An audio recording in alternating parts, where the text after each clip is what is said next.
The most massive tsunami, perfect storm is bearing down upon us.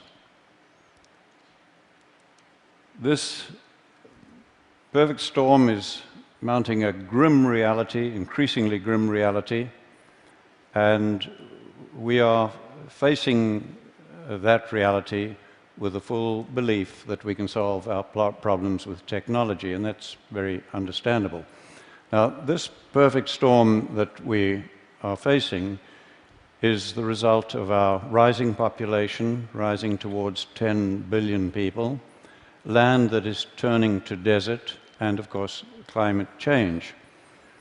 Now, there's no question about it at all.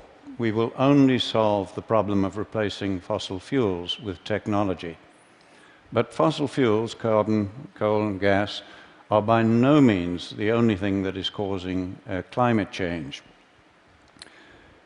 Desertification is a fancy word for land that is turning to desert, and this happens only when we create too much bare ground. There's no other cause.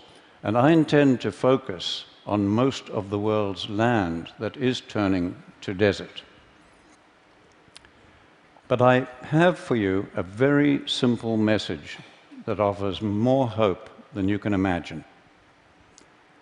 We have environments where humidity is guaranteed throughout the year.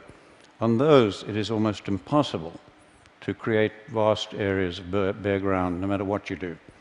Nature covers it up so quickly. And we have environments where we have months of humidity followed by months of dryness. And that is where desertification is occurring. Fortunately, with space technology now, we can look at it from space. And when we do, you can see the proportions fairly well. Generally, what you see in green is not desertifying, and what you see in brown is. And these are by far the greatest areas of the Earth. About 2/3, I would guess, of the world is desertifying.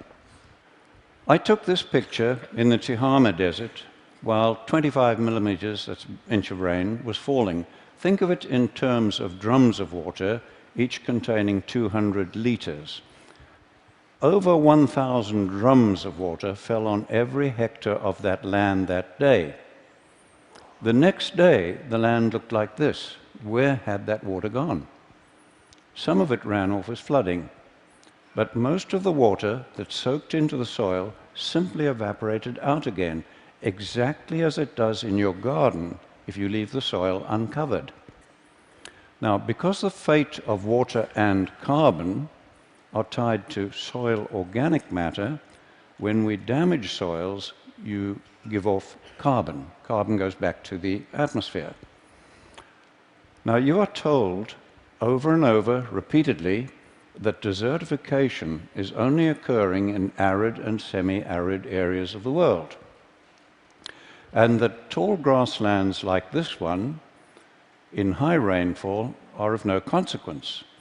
But if you do not look at grasslands, but look down into them, you find that most of the soil in that grassland that you've just seen is bare and covered with a crust of algae, leading to increased runoff and evaporation. That is the cancer of desertification that we do not recognize till its terminal form. Now, we know that desertification is caused by livestock, mostly cattle, sheep, and goats, overgrazing the plants, okay, leaving the soil bare and giving off methane. Almost everybody knows this, from Nobel laureates to golf caddies, or was taught it, as I was. Now, the environments like you see here, dusty environments in Africa, where I grew up, and I loved wildlife, and so I grew up hating livestock because of the damage they were doing. And then my university education as an ecologist reinforced my beliefs. Well, I have news for you. We were once just as certain that the world was flat. We were wrong then, and we are wrong again. And I want to invite you now to come along on my journey of re-education, and discovery. When I was a young man, a young biologist in Africa, I was involved in setting aside marvelous areas as future national parks. Now, no sooner, this was in the 1950s, and no sooner did we remove the hunting, drum-beating people to protect the animals, then the land began to deteriorate, as you see in this park that we formed. Now, no livestock were involved, but suspecting that we had too many elephants now, I did the research and I proved we had too many, and I recommended that we would have to reduce their numbers and bring them down to a level that the land could sustain. Now, that was a terrible decision for me to have to make, and it was political dynamite, frankly. So our government formed a team of experts to evaluate my research. They agreed with me, and over the following years, we shot 40,000 elephants to try to stop the damage. And it got worse, not better. Loving elephants as I do, that was the saddest and greatest blunder of my life, and I will carry that to my grave. One good thing did come out of it. It made me absolutely determined to devote my life to finding solutions. When I came to the United States, I got a shock to find national parks like this one desertifying as badly as anything in Africa. And there'd been no livestock on this land for over 70 years. And I found that American scientists had no explanation for this except that it is arid and natural. So I then began looking at all the research plots I could over the whole of the western United States where cattle had been removed to prove that it would stop desertification. But I found the opposite. As we see on this research station, where this grassland that was green in 1961, by 2002, had changed to that situation. And the authors of the position paper on climate change, from which I obtained these pictures, attribute this change to unknown processes. Clearly, we have never understood what is causing desertification, which has destroyed many civilizations and now threatens us globally. We have never understood it. Take 1 square meter of soil and make it bare, like this is down here, and I promise you, you will find it much colder at dawn and much hotter at midday than that same piece of ground if it's just covered with litter, plant litter. You have changed the microclimate. Now, by the time you are doing that and increasing greatly the percentage of bare ground on more than half the world's land, you are changing macroclimate. But we have just simply not understood why was it beginning to happen 10,000 years ago? Why has it accelerated lately? We had no understanding of that. What we had failed to understand was that these seasonal humidity environments of the world, the soil and the vegetation, developed with very large numbers of grazing animals. And that these grazing animals developed with ferocious pack-hunting predators. Now, the main defense against pack-hunting predators is to get into herds. And the larger the herd, the safer the individuals. Now, large herds dung and urinate all over their own food, and they have to keep moving. And it was that movement that prevented the overgrazing of plants, while the periodic trampling ensured good cover of the soil, as we see where a herd has passed. This picture is a typical seasonal grassland. It has just come through 4 months of rain, and it's now going into 8 months of dry season. And watch the change as it goes into this long dry season. Now, all of that grass you see above ground has to decay biologically before the next growing season. And if it doesn't, the grassland and the soil begin to die. Now, if it does not decay biologically, it shifts to oxidation, which is a very slow process, and this smothers and kills grasses, leading to a shift to woody vegetation and bare soil releasing carbon. To prevent that, we have traditionally used fire. But fire also leaves the soil bare, releasing carbon. And worse than that, burning 1 hectare of grassland gives off more and more damaging pollutants than 6,000 cars. And we are burning in Africa every single year more than 1 billion hectares of grasslands, and almost nobody is talking about it. We justify the burning as scientists because it does remove the dead material and it allows the plants to grow.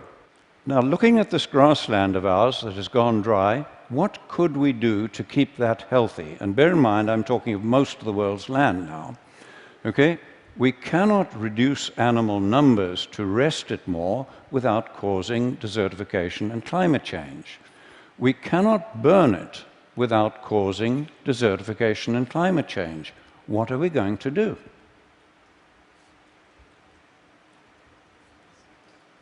There is only one option.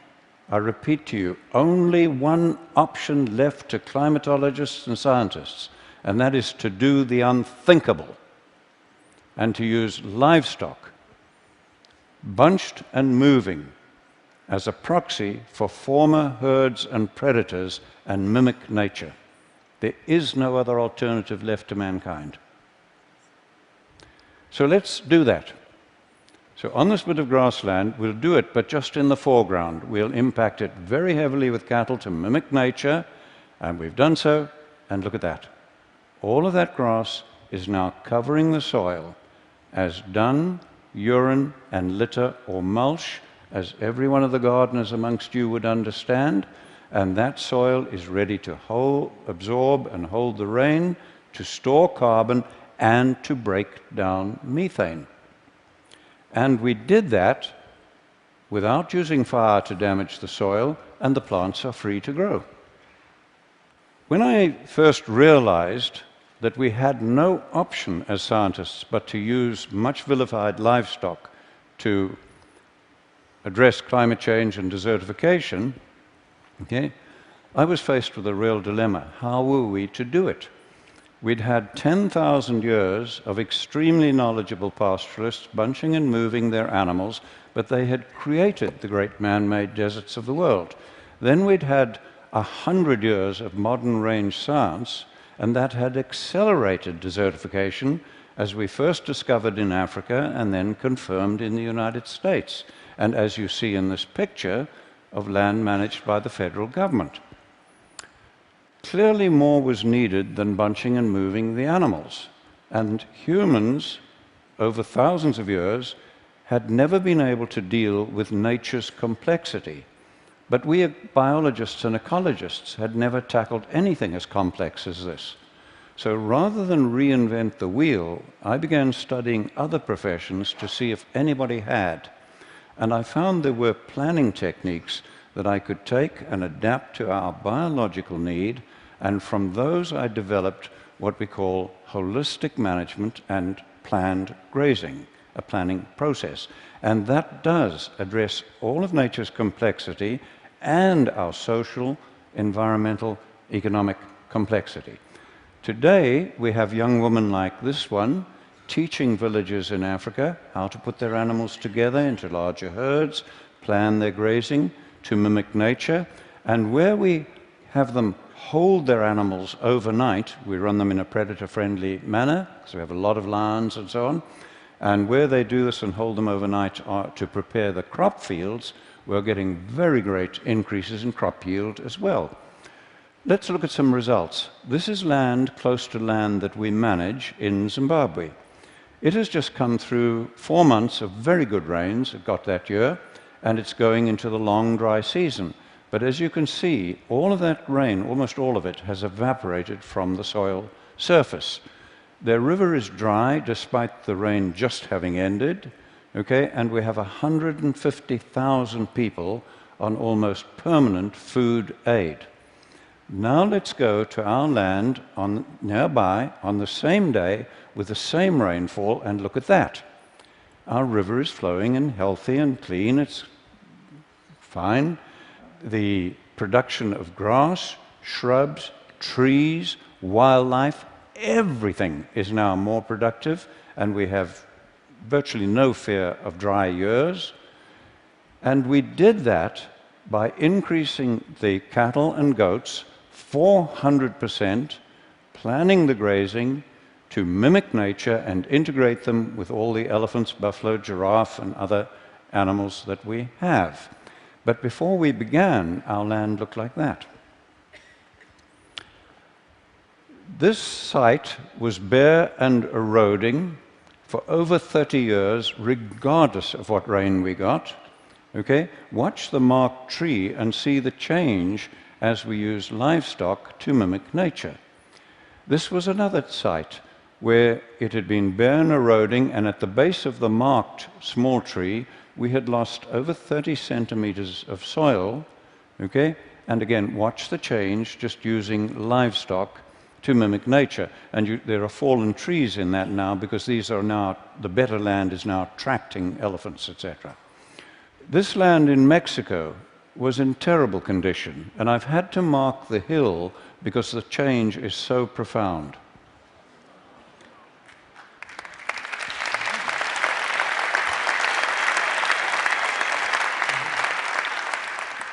I began helping a family in the Karoo Desert in the 1970s, turn the desert that you see on the right there back to grassland, and thankfully now their grandchildren are on the land with hope for the future.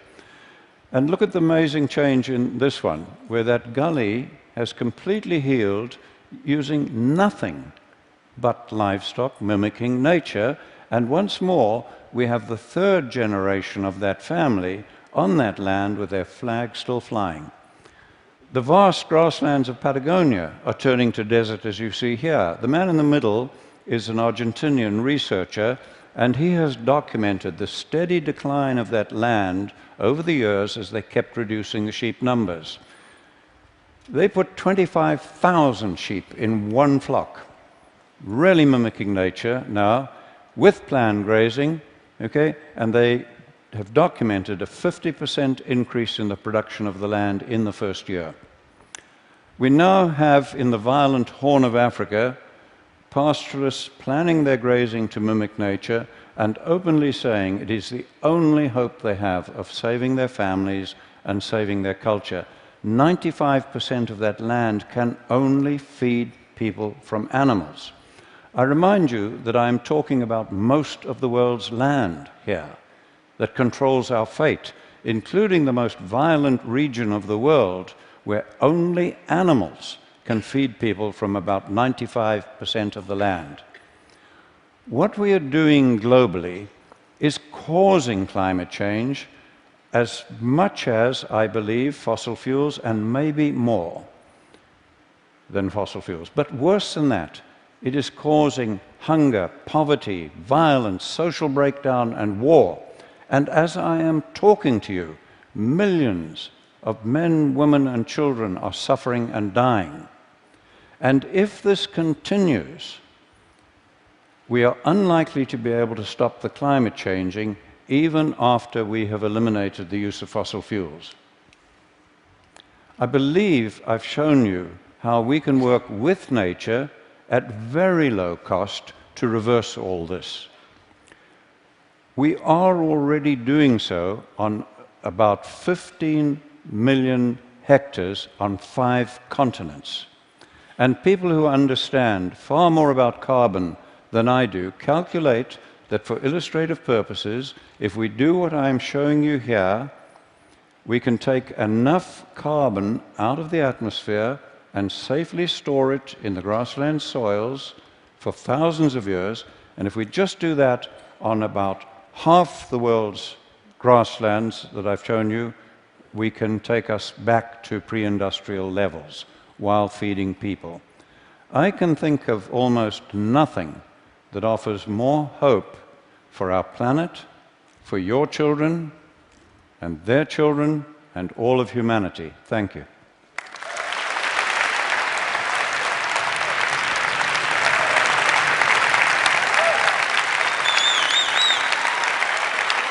Thank you. Well.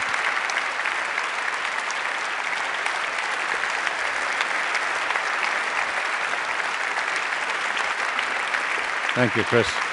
Thank you. Thank you. I have, and I'm sure everyone here has, A, 100 questions, B, wants to hug you. I'm just going to ask you one quick question. When you first start this, and you bring in a flock of animals, it's desert. What do they eat? How does that part work? How do you start? Well, we've done this for a long time, and the only time we have ever had to provide any feed is doing mine reclamation, where it's 100% bare. But many years ago, we took the worst land in Zimbabwe, where I offered a £5 note in a 100-mile drive if somebody could find one grass in a 100-mile drive. And on that, we trebled the stocking rate, the number of animals, in the first year with no feeding, just by the movement, mimicking nature, and using a sigmoid curve, that principle. It's a little bit technical to explain here, but well, I would love to. Yeah. I mean, this is such an interesting and important idea. Yeah. The best people on our blog are going to come and talk to you and try and. I want to get more on this that we wonderful. Can share along with the talk. That is an astonishing talk, truly an astonishing talk, and I think you heard that we all are cheering you on your way. Thank you so much. Well, thank you all. Thank you all. Thank you, Chris.